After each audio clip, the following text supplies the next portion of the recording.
Hello friends, myself Rakesh Gujjar, BAMS second prof student in government Ayurveda college Jaipur. तो मैं आपको इस वीडियो में आपको बताने वाला हूँ जो राजस्थान की रिपोर्टिंग होती है वो दो तरीके से होती है। एक बार फर्स्ट रिपोर्टिंग आपको जो मेन सेंटर आयुष्मान, और सेकंड रिपोर्टिंग है जो आपको कॉलेज अलॉट होगी उसमें आपको करना पड़ेगा। तो आप इस वीडियो को कंप्लीट देखिएगा, कोई भी आप डॉक्यूमेंट्स मिस नहीं करें। जो राजस्थान की काउंसलिंग है उससे कंप्लीट डिटेल बताऊंगा, जो दोनों कॉलेजेज में अलग अलग रहती है, जो कुछ स्टूडेंट्स को तो पता ही नहीं रहता है कि दो जगह रिपोर्टिंग करनी होती है। तो उनका मैं कंप्लीट डिटेल्स आपको बताऊंगा। इस वीडियो में मैं आपको डीडी की डिटेल्स भी बताऊंगा, कैसे क्या रहता है डीडी, सिक्योरिटी मनी के रिफंड का टाइम भी बताऊंगा, और एक प्रेफरेंस लिस्ट भी थोड़ा सा बता दूंगा। फर्स्ट राउंड के लिए आपने अगर चॉइस फिल कर दी होगी वैसे तो, बट आप चेंज कर सकते हैं। तो मैं अब बात करता हूँ कि जो राजस्थान की आयुष काउंसिलिंग है उसमें सबसे पहले प्रोसेस बता देता हूँ कि अब जैसे ही आपकी चॉइस फिलिंग कर दी आपने, फिर इसके बाद आपको सीट अलॉटमेंट होगा। सीट अलॉटमेंट होते ही आपको जो अलॉटमेंट लेटर है वो आपको साइट पर 16 तारीख को देखने को मिल जाएगा। 15 तारीख को आपकी जो मेरिट लिस्ट है, जो अलॉटमेंट का लेटर है वो कंप्लीट आपके आ जाएगा। फिर अलॉटमेंट लेटर 16 तारीख को आप डाउनलोड कर सकते हैं। 15 तारीख को जो लिस्ट है ना कंप्लीट अलॉटमेंट की, वो लिस्ट आ जाएगी। इसके बाद जैसे ही आपको अलॉटमेंट लेटर डाउनलोड करना है, उसमें आपको जो कॉलेज अलॉट हुई है वो लिखी हुई रहेगी, और जो कॉलेज अलॉट हुई है उसकी फीस है वो आपको जमा करवाने का वहाँ डीडी का ऑप्शन रहता है, और मैं डिटेल में आगे बताता हूँ। तो वो लिखा हुआ रहेगा, तो वो अलॉटमेंट लेटर लेना है आपको, और जो पूरे डॉक्यूमेंट्स है वो लेकर के आपको, और उसमें एक सीरियल नंबर लिखा रहता है।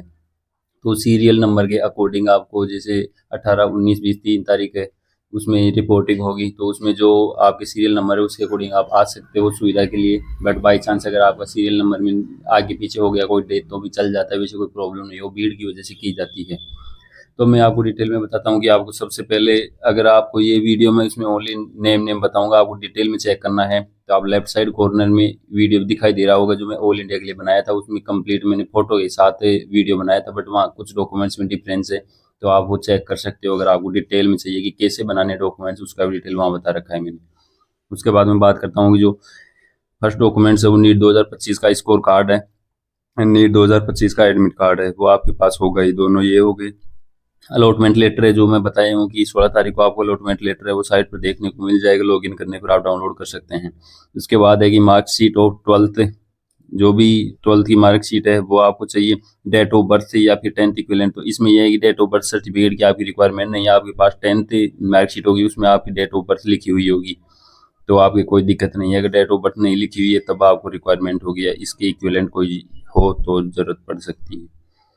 मार्कशीट ऑफ सेकेंड एग्जामिनेशन, तो 10th की मार्कशीट चाहिए। हाल मार्कशीट ऑफ 12th, तो 12th की अगर आपने आप कोई ना कोई एक बार फेल हो गए हो मान लो, तो मोर देन वन अटेम्प्ट की अगर मार्कशीट है वो भी सभी मार्कशीट चाहिए होंगी।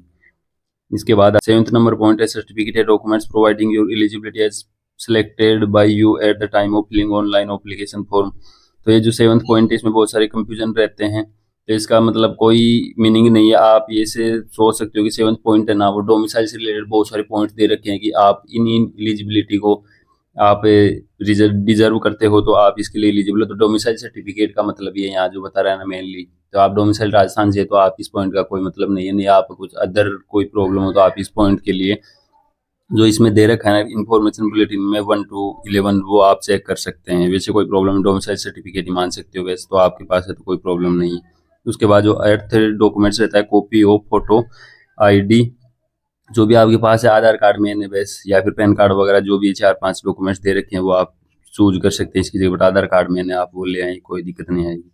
इसके बाद वैलिड कार्ड सर्टिफिकेट, तो मैंने ये बता दिया सब कैटेगरी सर्टिफिकेट इफ एप्लीकेबल। तो आपको जो कार्ड सर्टिफिकेट है तो वो आपके अगर कैटेगरी के अकॉर्डिंग, जैसे मैंने बताया कि जो ऑल इंडिया की काउंसलिंग है तो उसमें आपको सेंट्रल का चाहिए, यहाँ राजस्थान में आपको जो राजस्थान का कार्ड सर्टिफिकेट है वो चाहिए, तो वो हिंदी में रहता है मेनली जो लैंग्वेज है, और आप चेक कर लेना वहाँ लिखा रहता है कार्ड सर्टिफिकेट है ना। उसके बाद आता है डोमिसाइल सर्टिफिकेट, जो आपने बताया 7 पॉइंट में वो डोमिसाइल सर्टिफिकेट का वही मीनिंग है। तो डोमिसाइल सर्टिफिकेट चाहिए। PHC आप PWD आप कैंडिडेट अगर है कोई तो उसके लिए चाहिए, वरना कन्फर्म सभी के लिए वो नहीं है कि कंपलसरी। तो वार्ड डिफेंस से रिलेटेड है उसका सर्टिफिकेट चाहिए। EWS सर्टिफिकेट, अगर आप EWS में तो वो सर्टिफिकेट चाहिए। अंडरटेकिंग परफॉर्मा 6, तो आप यहाँ नॉन जुडिशियल स्टाम्प 50 रुपये का, तो ये आप जो इन्फॉर्मेशन बुकलेट में जाएंगे तो परफॉर्मा 6 वहाँ लिखा हुआ है, तो वो परफॉर्मा आप जो लॉयर रहते हैं या फिर जो नोटरी वाले रहते हैं उनके पास जा करके और उनको बता सकते हो कि ये प्रोफार्मा में चाहिए, वो वहाँ से निकाल करके वो बना के और 50 रुपये का स्टाम्प या टिकट लगा करके आपको दे देंगे। दोनों तरीके से ही चल जाता है, स्टाम्प भी लगा सकते हैं, टिकट भी लगा सकते हैं, तो वो इंग्लिश लैंग्वेज में या फिर वो टिकट लगा देंगे। एनी अदर रिलेवेंट सर्टिफिकेट, तो अदर कुछ नहीं है आपके पास जो डॉक्यूमेंट, बट आपके पास जो भी डॉक्यूमेंट्स वो आप कंप्लीट ले आए कि आपके जो भी ओरिजिनल डॉक्यूमेंट्स हैं। तो ये जैसे ही यहाँ पे रिपोर्टिंग करोगे आप, तो आपकी जो कंप्लीट ओरिजिनल डॉक्यूमेंट्स है वो जमा हो जाएंगे, और एक एक फोटो कॉपी सेट है वो आपको यहाँ ले लिया जाएगा। तो मैं आपको बोलता हूँ कि 3 तो मिनिमम आप करवा ले, या फिर 4 करवाना चाहते हो तो 4 करवा सकते हैं फोटो कॉपी सेट, बिकॉज आपका एक फोटो कॉपी सेट यहाँ काम आ जाएगा। अब दूसरा मैं बता रहा हूँ कि आप फर्स्ट रिपोर्टिंग आपकी आयुष भवन जयपुर में हो जाएगी, जिस कॉलेज में मैं हूँ उसी में ये रिपोर्टिंग होगी। उसके बाद आपको सेकंड रिपोर्टिंग है, जो कॉलेज अलॉट हुई है आपको, जो भी उस कॉलेज में आपको अंडर 7 डेज, या रिपोर्टिंग के बाद अंडर 7 डेज आपको जो कॉलेज अलॉट हुई है वहाँ रिपोर्ट करना पड़ेगा। तो यहाँ आपके ओरिजिनल डॉक्यूमेंट्स एक फोटो कॉपी सेट हो गया।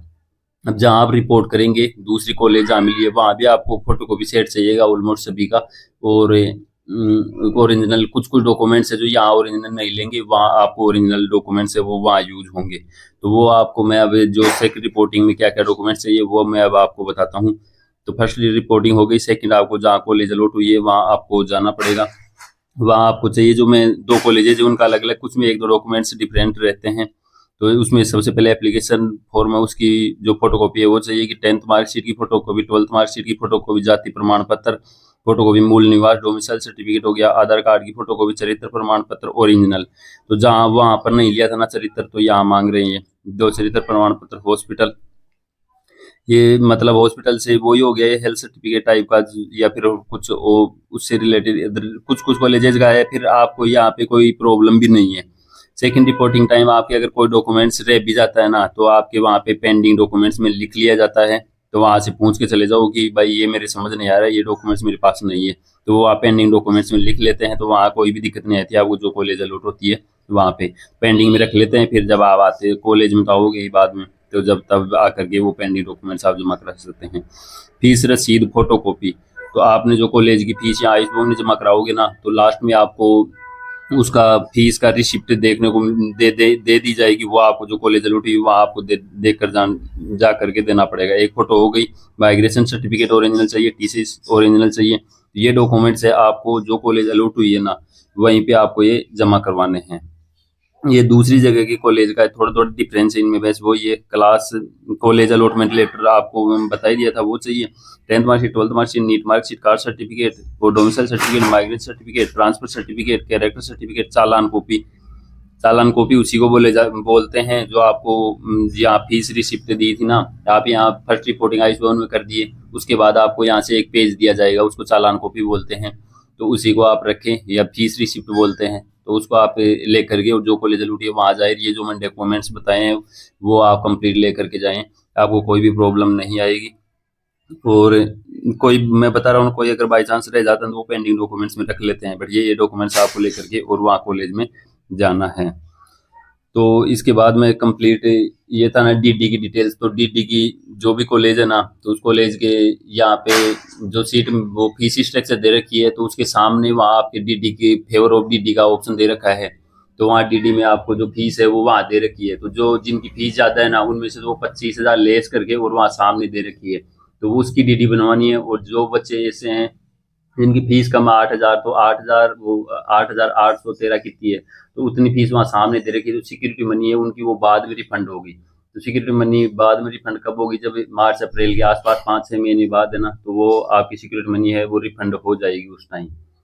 तो उसके लिए आपको पहले अभी फीस देनी पड़ेगी 8,000 जिनकी कम है, और जिनकी फीस ज़्यादा है ना, तो वो सिक्योरिटी मनी वापस लेस करके ही वहाँ पे आपको डीडी बनवानी है। कम अगर आपकी फीस 8,000, जैसे मतलब ज़्यादातर कॉलेजेस की गवर्नमेंट की, तो उनके लिए आप ऑनलाइन भी पे कर सकते हैं, यहाँ फैसिलिटी रहती है। बट ज़्यादा अमाउंट है तो आपको फिर डीडी बनवानी ही पड़ेगी।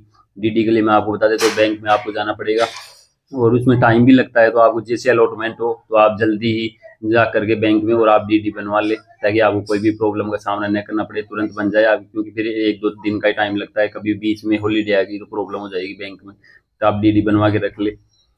और सिक्योरिटी फंड का मैंने बता दिया है। प्रेफरेंस लिस्ट के लिए मैं बात करूँ तो मैंने पहले प्रोवाइड करवा रखी है ऑलमोस्ट। वैसे आप अभी 5 कॉलेजेज है, 5 कॉलेजेज में फर्स्ट पे आप ट्रिपल रख सकते हैं, सेकंड पे जोधपुरी रखना, बट अगर आपकी फीस का इश्यू है तो इसको 5th नंबर पे रख सकते हैं। फिर आप कोटा और जयपुर में सेम प्रायोरिटी दे सकते हैं कि कोटा में बिल्डिंग वगैरह कैंपस वगैरह अच्छा है, तो उसके हिसाब से आप चूज करना चाहते हो वो चूज कर सकते हो। कोटा में भी सिटी वगैरह अच्छी है, वो कॉलेज भी सिटी में, अब न्यू कॉलेज कंप्लीट हो गई है, वहाँ क्लासेज स्टार्ट हो गई है।